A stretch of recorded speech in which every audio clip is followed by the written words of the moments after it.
풀릴 때까지 기도하라 라는 제목으로 말씀을 나눕니다.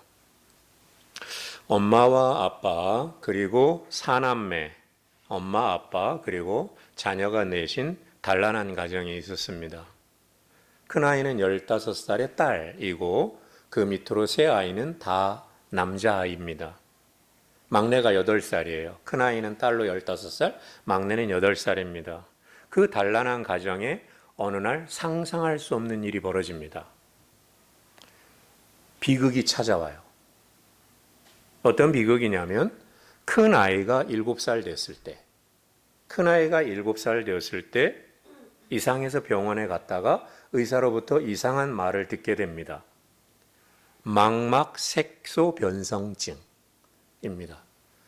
7살짜리 그 여자아이 딸이 망막색소변성증입니다. 이 병은 태어나서부터 점점 시력을 잃어가다가 30살이 되기 이전에 완전히 실명되는 병입니다. 그 진단을 들은 거예요. 큰아이가 7살 때. 그런데 다음에 1년 뒤에 셋째와 넷째 역시 망막색소변성증이라는 진단을 또 듣게 됩니다. 그러니까 4아이 중에 둘째만 빼고 3명의 아이가 망막색소변성증이에요. 그래서 점점 시력을 잃어가다가 30살 이전에 완전히 실명되는, 현재로서는 고칠 수 없는 불치병입니다. 희귀병이에요. 그 이야기를 들은 부모의 마음이 어땠을까? 여러분, 자기 아이 큰딸이 7살 때 병원에 갔는데 30살 되기 이전에 실명한다. 그 다음에 셋째 아들, 넷째 아들도 똑같은 병으로 30살 이전에 완전히 실명한다. 그 말을 들은 부모의 마음이 어땠을까? 의사가 그럽니다. 진단을 내린 의사가 뭐라고 그러냐면, 시간이 더 가기 전에, 아이가 점점 시력을 잃어갈 텐데 시간이 가기 전에 아이들에게 책이나 사진을 통해서 시각적인 기억을 채워주라 그럽니다. 책이나 사진을 보여줌으로 시각적 기억을 채워주라 그래요. 그 말에 금융업계에 다니던 아빠가 그날로 사표를 내고 버킷리스트를 작성하기 시작합니다. 그래서 다니던 직장을 그만두고 곧바로 6명의 가족이 세계 여행을 떠납니다. 아이들의 기억을 사진이나 책으로 채워주지 않고 직접 실물로, 직접 자연을 통해 채워주고, 두 눈에 채워주고, 몸으로 채워주기 위해서 그럽니다. 책이나 사진이 아니라 직접 두 눈으로 자연을 보게 하고 직접 몸으로 체험하게 해서 시력이 다 사라진 다음에도 그걸 느낄 수 있도록 그 기억을 채워주기 위해서 여행을 다녀요.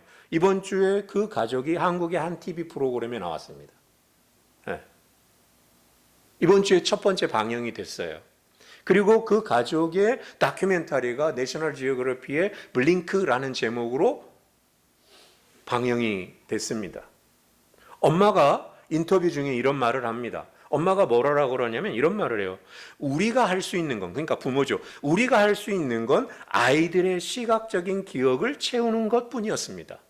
그러니까 아이들이 시각을 잃어가기 전에 아이들의 기억을 시각으로 채워주는 것, 그게 우리가 할 수 있는 일이었다는 거예요. 처음에 병원에 가서 그 진단을 딱 받았을 때 거짓말이라고 생각했다고 합니다. 왜? 엄마 아빠에게는 그런 증상이 없었으니까. 근데 그게 유전적 질환이니까. 엄마 아빠에게는 없거든. 그래서 거짓말이라고 생각했답니다. 그러다가 화가 나고 이건 불공평하다는 생각이 들었다는 거예요. 내 아이 중에 세 아이가 30살이 되기 전에 완전히 실명한다. 화가 나고 이거 불공평하다는 생각이 들었다는 거예요. 왜 우리에게 이런 일이 생긴 걸까? 왜 저 사람들은 괜찮은데 우리가 도대체 뭘 잘못했길래 우리가 이런 일을 당해야 되나? 그런 생각이 들었다 그래요. 우리가 도대체 뭘 잘못했길래 우리에게 이런 일이 벌어지나? 그런 생각이 들었다 그래요. 그러다가 그 다음에는 슬픔이 찾아오더랍니다. 자신들이 불쌍해지고 모든 것이 부정적으로 보이고, 그러다가 조금 시간이 지나서 결국 그걸 받아들이게 됐대요. 그리고 그걸 받아들이게 되었을 때 그때야 비로소 미래가 열리기 시작하더라는 겁니다. 질병을 받아들이게 되고, 물론 그 질병으로 인해서 아이들의 삶이 달라지겠지만 그 삶은 다른 사람들처럼 아름답고 의미 있을 것이다 라고 생각하기 시작했다는 거예요. 그러면서 엄마가 그럽니다. 뭐라 그러냐면 그건 단지 얼마나 긍정적으로 바라보느냐에 달려 있었다. 그러니까 펼쳐진 상황을 얼마나 긍정적으로 바라보느냐에 달려 있었다라는 것입니다. 그 다큐멘터리를 보면 이런 장면이 나와요. 그 다큐멘터리를 보면 사막에 두 아이가 앉아 있습니다. 두 아이가 앉아가지고 뭐라 그러냐면 이렇게 얘기해요. 야, 우리가 앞을 못 보게 되더라도 느낄 수 있을까? 이런 말을 해요. 우리가 앞을 못 보더라도 느낄 수 있을까? 그때 한 아이가 대답합니다. 느낄 수 있다고. 눈이 보이지 않더라도 바람과 태양을 느낄 수 있다 라고 이야기합니다. 그렇게 가족들이 모든 걸 받아들이게 됩니다. 그러면서 여행을 하면서 깨닫게 되었다 그래요. 이제 아이들은 아무리 상황이 나빠져도 우리 가족이 있는 한 문제가 없다. 그런 생각을 가지기 시작했다는 겁니다. 그래서 세상의 모든 질병이 치료되는 그런 날이 빨리 왔으면 좋겠다라는 그런 생각, 그것을 보면서 그런 생각을 했는데, 참 어느 날 갑자기 그런 비극이 찾아왔을 때 어떤 마음이 들었을까? 여러분, 우리도 신앙생활을 하다 보면 이런 생각이 들 때가 있는 거죠. 내가 하나님을 믿는데 왜 내 삶에 이런 일이 계속 일어나는가? 이런 문제가. 남들은 다 괜찮은 것 같은데 나는 왜 이렇게 힘든가?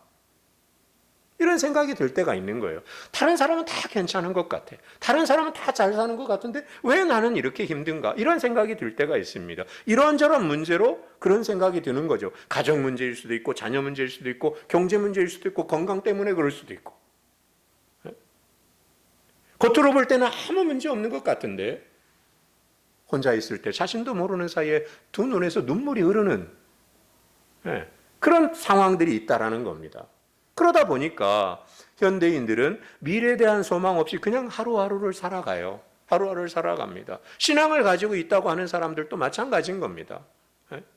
희망 고문보다 익숙한 절망을 선택하는 거예요. 그러려니 하는 겁니다. 요즘 청년들이 그런 거죠. 희망 고문보다 익숙한 절망을 선택하는 거예요. 여러분, 청년들이 이력서를 요즘 몇 개 쓰는지 아십니까? 여러분, 청년들이 대학을 졸업하고 직장에 취업하기 위해서 이력서를 몇 번 쓰는지 아세요? 제가 보기에도 아마 몇백 개 쓰는 것 같아요. 희망 고문보다, 그러다 안 되는 거야. 그러다 보니까 희망 고문보다 익숙한 절망을 선택하며 살아가고, 절망도 익숙해지다 보니까 몸의 일부가 되어버리는 거예요. 기다려도 오지 않는 희망은 불편해지는 겁니다. 그러다 보니 그러려니 하는 거예요. 간절함이 사라져버리는 거예요. 그런데 오늘 본문을 보면 이 절망의 현실 속에서 소망을 만들어낸 한 여인을 보게 됩니다. 한나지요. 여러분, 한나는 겉으로 보면 아무 부족한 게 없습니다. 그렇죠? 믿음 좋은 남편이 있었고, 그죠? 신앙적인 가정에서 살고 있었습니다. 그런데 한나에게는 한 가지 고통이 있었죠. 뭐냐? 아이가 생기지 않는 겁니다. 자녀가 없었다는 거예요. 여러분, 지금과는 달리 당시에 자녀가 없었다는 것은 여자로서의 존재 자체가 부정되는 겁니다. 미래가 없다는 거거든요. 그래서 오늘 이 시간에는 한나의 이야기를 통해서 우리의 이야기를 해보려고 합니다. 한나를 보면서 우리는 고통 속에서 어떻게 살아야 되는가, 하나님은 우리의 고통에 어떻게 반응하신가를 나눠보려고 그래요. 그 이야기를 한번 해보려고 합니다. 자, 첫 번째, 한나를 통해서 우리가 배우는 게 있어요. 첫 번째 뭐냐면 믿음 좋은 가정이죠. 믿음 좋은 가정이고, 그리고 믿음의 여인이잖아요, 한나가. 그러니까 믿음 좋은 가정과 믿음 좋은 여인에게도 아픔이 있더라라는 겁니다. 아픔이 있더라는 거예요. 오늘 본문 1절을 보면 한나는 좋은 환경에 있는 사람입니다. 남편 엘가나는 신앙적인 가문의 사람이에요. 해마다 실로에 올라가서 제사를 드리는 그런 가정입니다. 뿐만 아니라 한나는 남편 엘가나에게 사랑받는 여인이에요. 눈치가 조금 없어 보이지만 남편 엘가나가 조금 눈치가 없어 보이긴 하지만 그래도 좋은 남편이었습니다. 근데 딱 하나가 없는 거죠. 그게 뭡니까? 애가 없는 거예요. 아이를 낳지 못했다는 겁니다.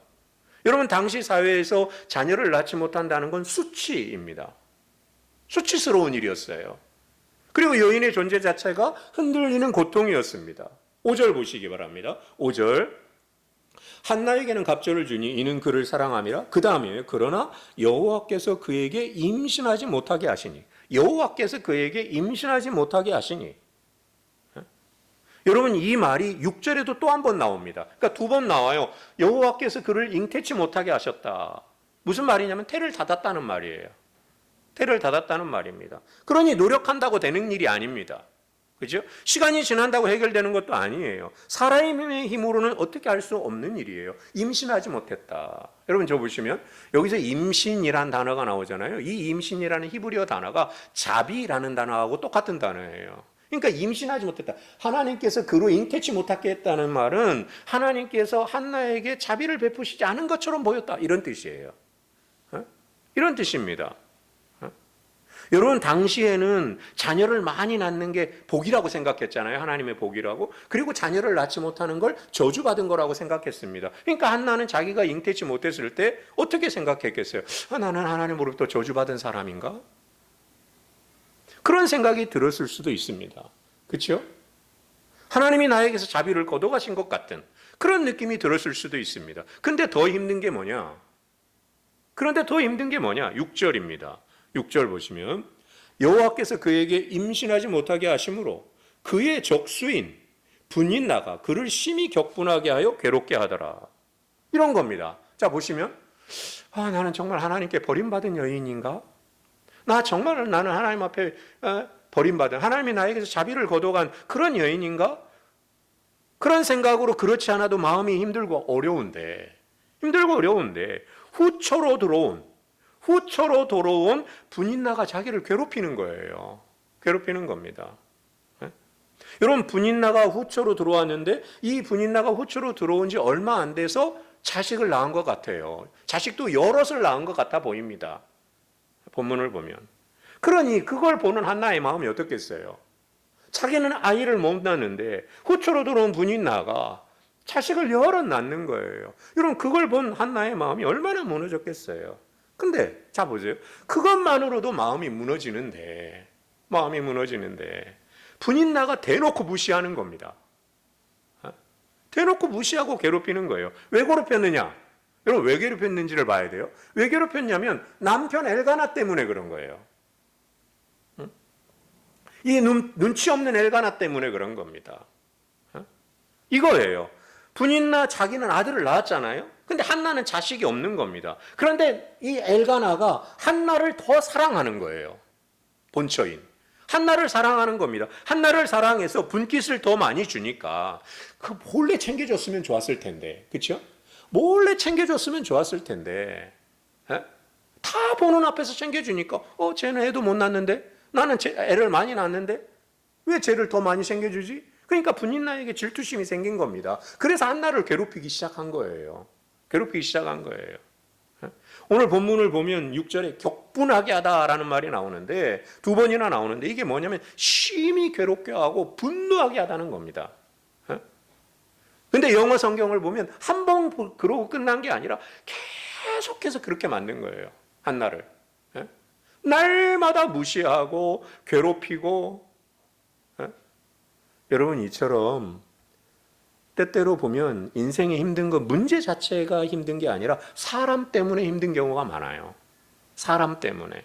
사람의 말 한마디, 비교, 시선 하나가 마음을 무너지게 만드는 겁니다. 그러니까 하나님이 자신에게 자비를 거둬간 것 같아. 분인나는 지속적으로 나를 무시하고 괴롭혀. 여러분, 그거 누가 해결해 주느냐는 겁니다. 그 문제를. 자, 그 상황을 누가 다 아냐면 남편 엘가나가 다 알게 됐습니다. 이제. 남편 엘가나가 다 안 거예요. 자, 8절을 보시기 바랍니다. 8절. 그 상황을 이제 엘가나가 다 안 거예요. 8절. 그의 남편 엘가나가 그에게 이르되 한나여 어찌하여 울며 어찌하여 먹지 아니하며 어찌하여 그대의 마음이 슬프냐? 내가 그대에게 10 아들보다 낫지 아니하니라 그럽니다. 여기 어찌하여라는 말이 3번 나온 걸 보면 남편 엘가나가 한나를 얼마나 사랑했는지는 알 수 있습니다.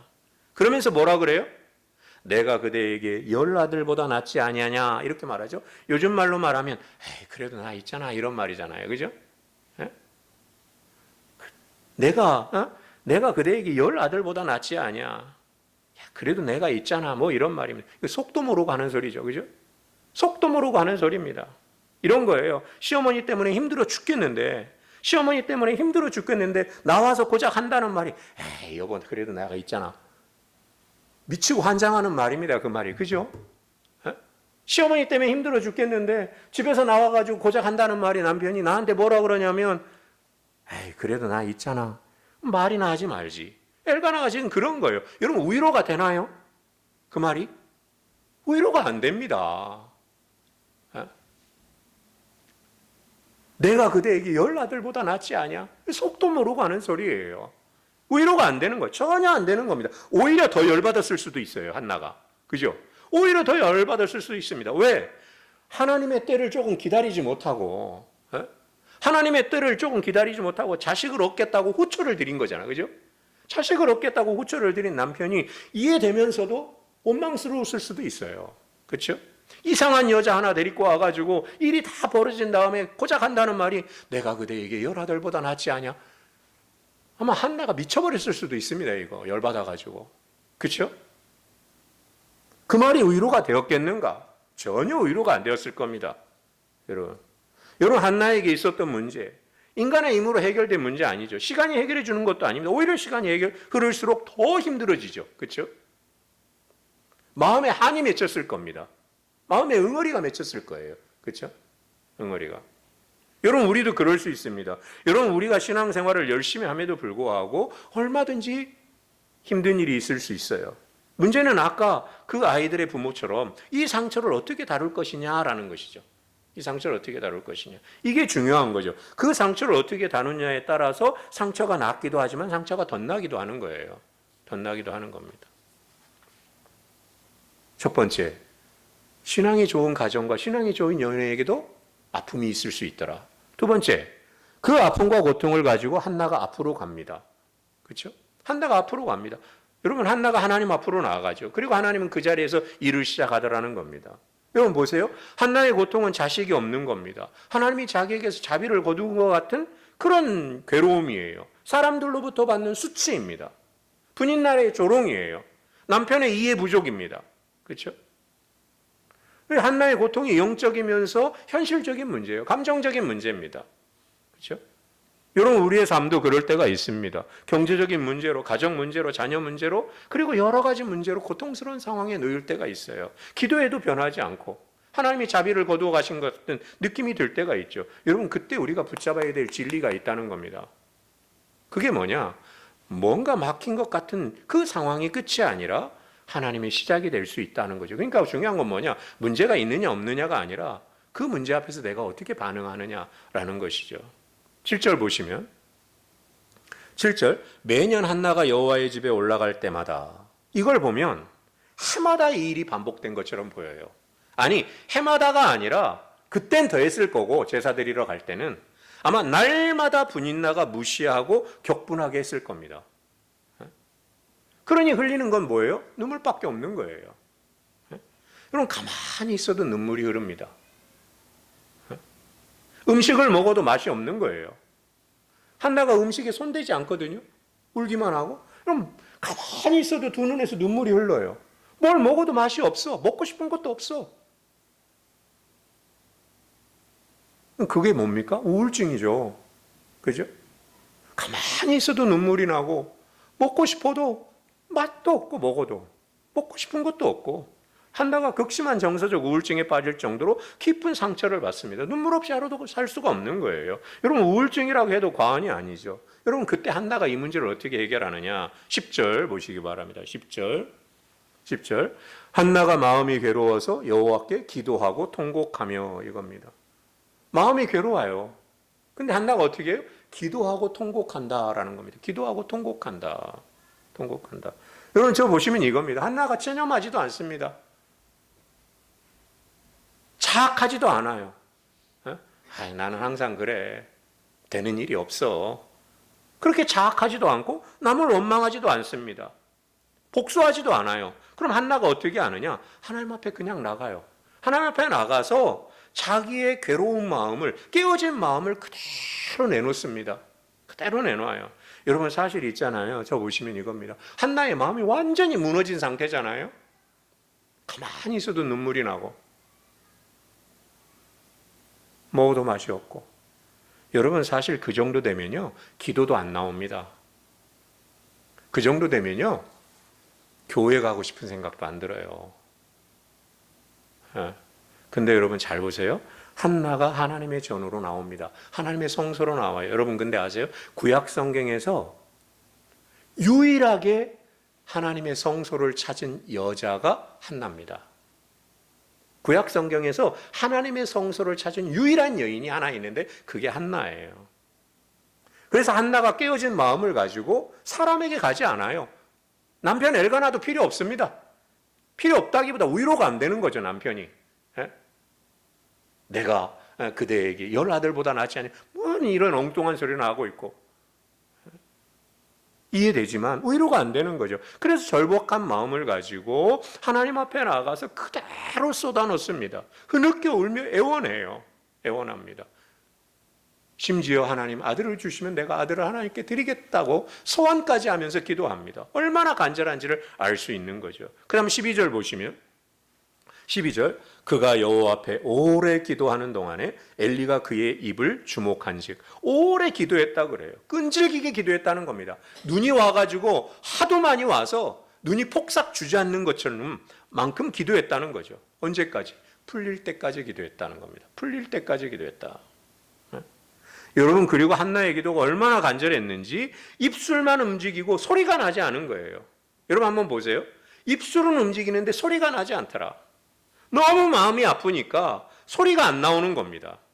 여러분 정말 사람이 너무 간절하고 절박하면 소리가 안 나오는 거예요. 소리가 안 나오는 겁니다. 소리는 안 나오고 눈물만 나는 거죠. 여러분 그런 상황이 있지 않습니까? 우리가 정말 힘들고 어려우면 기도 소리가 안 나와요. 눈물만 나는 겁니다. 그걸 본 엘리 제사장이 오해하잖아요. 술 취했다고. 그렇죠? 술 취했다고. 여러분 이걸 보면요. 진짜 기도는 사람에게 이해되지 않을 수도 있다라는 생각이 듭니다. 여러분 한나가 뭐라고 그래요? 15절에서 나 술 취한 거 아니라고 얘기하죠. 나 술 취한 것 아닙니다. 내 마음이 너무 슬프고 너무 원통해서 하나님 앞에 내 심정을 토해낸 것입니다 라고 얘기합니다. 여러분 한나는 누구에게 말해야 되는지를 알았던 거죠. 누구에게 말해야 되는지를 알았던 겁니다.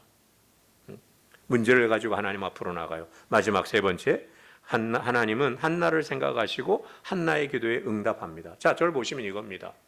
한나의 기도가 정리되지도 않았죠. 감정이 정리되지도 않았습니다. 오해까지 받습니다. 근데 하나님이 들으시잖아요. 한나의 기도를. 왜? 하나님 중심을 보시기 때문에. 엘리 제사장은 한나의 겉모습만 보고 술 취했다고 하지만 하나님은 그 중심을 본 거예요. 중심을 본 겁니다. 드디어 술에 취했다고 오해했던 엘리 제사장이 말하죠. 17절 보시기 바랍니다. 17절 엘리가 대답하여 이르되 평안히 가라. 이스라엘의 하나님이 네가 기도하여 구한 것을 허락하시기를 원하로나 하니. 18절 이르되 당신의 여종이 당신께 은혜 있기를 원하나이다 하고 가서 먹고 얼굴에 다시는 근심빛이 없더라. 이거 진짜 기가 막힌 얘기입니다. 자, 좀 보세요. 한나가 마음이 괴롭고 힘들 때 어땠어요? 가만히 있어도 눈물이 난 겁니다. 먹어도 맛이 없는 거예요. 먹고 싶은 마음도 없는 거예요. 심각한 우울증에 걸린 거죠. 근데 그거를 가지고 하나님 앞에 나와서 그대로 토해냅니다. 사람에게 오해까지 받아요. 술 취했다고. 근데 결국 엘리 제사장이 미안하다. 내가 오해했다고 하면서 뭐라 그래요? 축복하죠. 뭐라고 축복합니까? 평안히 가라. 돌아가라는 거예요. 집으로. 하나님이 네가 기도하여 구한 걸 허락하시기를 원하노라 하고 엘리 제사장이 축복합니다. 그러니까 한나가 집으로 가요. 가서 뭐 합니까? 먹어요. 희한하죠. 먹어요. 아까는 먹어도 맛이 없었는데, 먹고 싶어 마음도 없었는데, 엘리 제사장이 그 말을 듣고 집에 가자 먹고 마십니다. 그러면서 얼굴에 다시는 근심빛이 없더라 이겁니다. 의심하지 않아요. 엘리 제사장의 말을. 아직 아기가 생기지도 않았습니다. 상황이 바뀌지도 않았어요. 근데 뭐가 바뀌어요? 얼굴이 바뀐 거예요. 얼굴이. 하나님께서 네 기도를 기억하시기를 원하노라. 그 말을 듣고 돌아간 한나가 얼굴이 바뀐 거예요. 19절 보세요. 19절.